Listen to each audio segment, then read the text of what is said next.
Қайырлы күн. Бүгін біз математика пәнінен 148-ші сабақты қарастырамыз. Есептер шығару. Бірінші есепке назар аударайық. Шамалар үшбұрышына қараңдар. Төмендегі есептерді шығару үшін олардан қайсысын қолданасың? Бірінші есепке назар аударайық. Аулаға ұзындығы 9 метр және ені 7 метр балалар алаңы салынды. Балалар алаңының ауданы қандай? Яғни балалар алаңының ауданын табу үшін шамалар үшбұрышындағы екінші үшбұрышты басшылыққа алып, балалар алаңының ауданын табамыз. Ауданды табу үшін ұзындығын еніне көбейтеді екенбіз. Яғни 9 метрді 7 метрге көбейтеміз. Сонда 63 квадрат метр.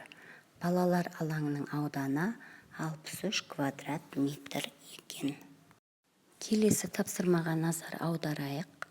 Ауладағы бір орындықты бояуға 320 грамм бояу жұмсалды. Осындай 3 орындықты бояу үшін неше грамм бояу қажет? Бұл есепті шығару үшін шамалар үшбұрышындағы үшінші үшбұрышты басшылыққа аламыз. Бұл жерде бір затқа жұмсалған бояудың массасы берілген және заттың саны берілген, жалпы массаны табуымыз қажет. Жалпы массаны табу үшін бір заттың массасын оның санына көбейтуіміз қажет. Яғни 320-ны 3-ке көбейтуіміз керек. Сонда 960 болады.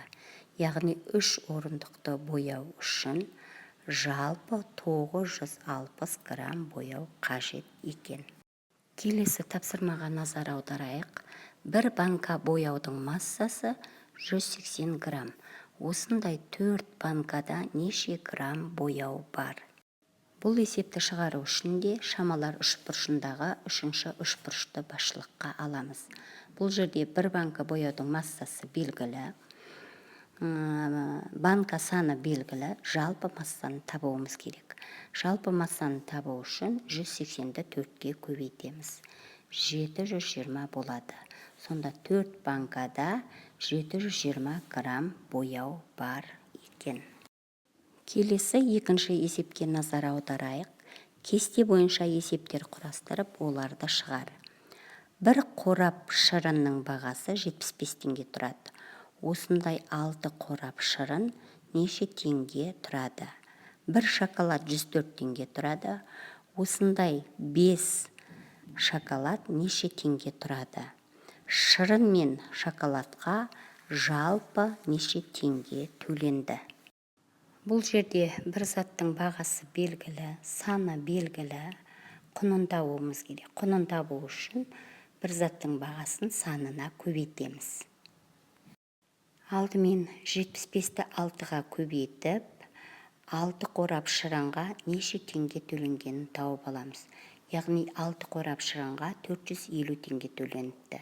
104-ті 5-ке көбейтіп, 5 шоколадқа неше теңге төленгенін тауып аламыз. Яғни 5 шоколадқа 520 теңге төленді. Барлығын табу үшін 450-ге 520-ны қосамыз. Сонда 970.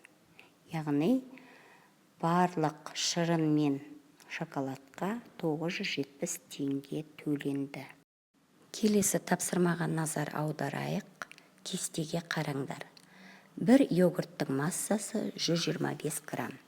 Саны белгісіз, жалпы массасы белгісіз. Бір айранның массасы 250 грамм. Саны белгісіз, жалпы массасы белгілі 1000 грамм. Яғни жалпы масса белгілі, бір заттың массасы белгілі, ал санын табу керек болса, жалпы массаны бір заттың массасына бөлеміз.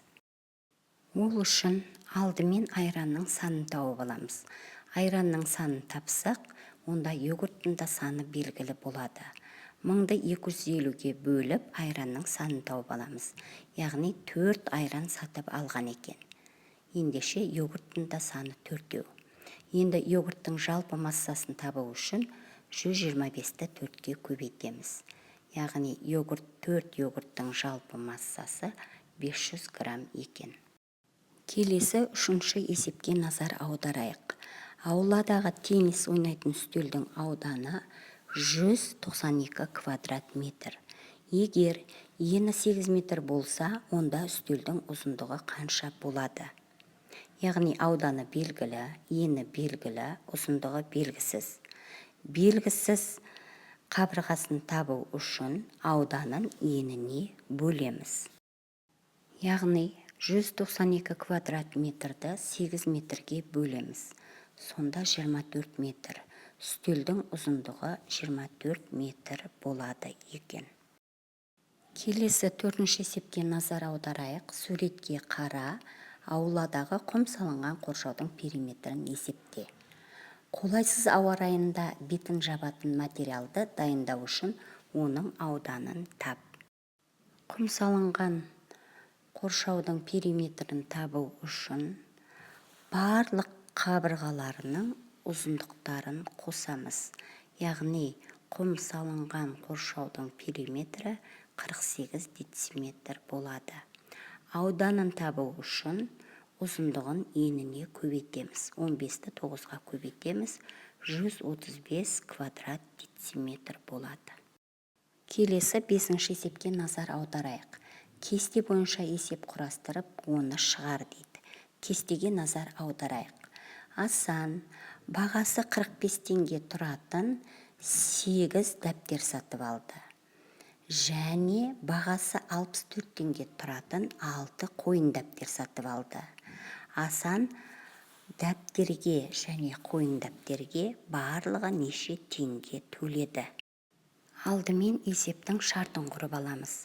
Бір дәптер 45 теңге тұрса, 8 дәптер неше тұратынын тауып аламыз.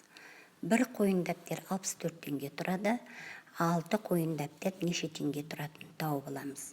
Одан кейін барлық дәптерлерге неше теңге төлегенін табамыз. Ол үшін 45-ті 8-ге көбейтіп, барлық дәптер неше теңге тұратынын тауып аламыз. Яғни барлық дәптер 360 теңге тұрады екен. Енді 64-ті 6-ға көбейтіп, барлық қойын дәптер неше теңге тұратынын тауып аламыз. Яғни барлық қойын дәптер 384 теңге тұрады. Енді дәптер мен қойын дәптерді қосамыз. Сонда 744. Яғни Асан барлық дәптерлерге 744 теңге төлеген екен.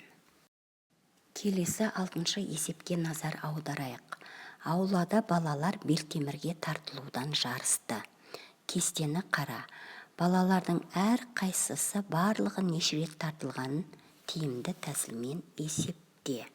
Алдымен кестеге назар аударайық. Балалардың барлығы неше реттен тартылғанын анықтап аламыз. Санат бірінші тартылғанда 12, екінші рет 11, үшінші рет 18, барлығы 41 рет тартылыпты. Асқар бірінші рет 17, екінші рет 16, үшінші рет 13, барлығы 46 рет тартылыпты. Қайрат бірінші рет 16, екінші рет 14, үшінші рет 17, барлығы 47 рет тартылыпты. Енді сұрақтарға жауап берейік.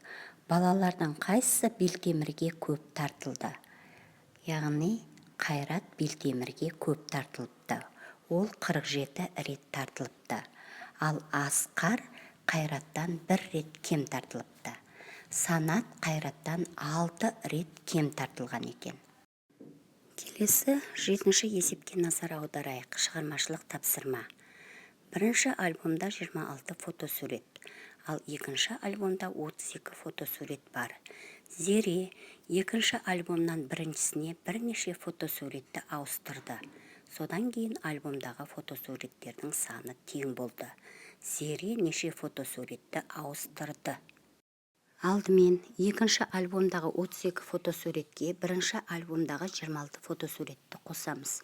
Сонда екі альбомда барлығы 58 фотосурет болады. Енді сол 58-ді 2-ге бөліп, әр альбомда неше фотосуреттен болу керек екенін табамыз. Яғни әр альбомда 29 фотосуреттен болғанда екі альбомдағы фотосуреттердің саны тең болады екен. Енді екінші альбомдағы 32 фотосуреттен 29-ды алсақ, 3 фотосурет қалады. Сол 3 фотосуретті алып, бірінші альбомдағы 26 фотосуретке қосамыз. Сонда бірінші альбомда 29 фотосурет болады. Яғни Зере екінші альбомнан 3 фотосуретті алып, бірінші альбомға қосқан. Сонда әр альбомда 29 фотосуреттен болды. Достар, бүгінгі сабағымыз сіздерге ұнаса, осы каналға тіркеліп, лайк басып, пікір білдіріп кетуді ұмытпаңыздар. Сонда келесі сабақтың есептері жауаптарымен сіздерге көрініп тұрады.